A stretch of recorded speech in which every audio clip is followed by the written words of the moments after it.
Welcome to Samba Samba. Enjoy the video. You begin by signing into Roblox with the account you want to update. Do that now. Once logged in, open Settings and confirm the linked email so you can receive verification messages. If the account owner is under 13, make sure a parent or guardian is next to you because Roblox restricts some changes and may require parental consent. Prepare a clear, accurate birth date to enter. You will need it for the next step.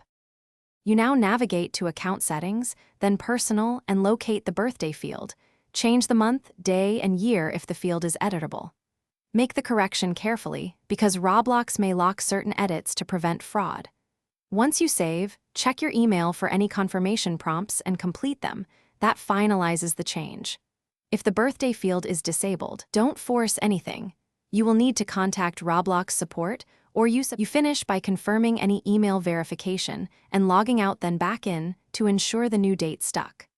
If Roblox did not allow the edit or flag the account, submit a support request explaining the legitimate mistake and include a parent's consent or ID if requested. Be honest and clear. Make sure to allow 24 to 72 hours for moderation.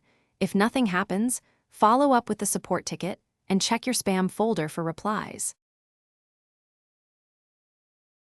Thanks for watching. Consider subscribing if we helped you.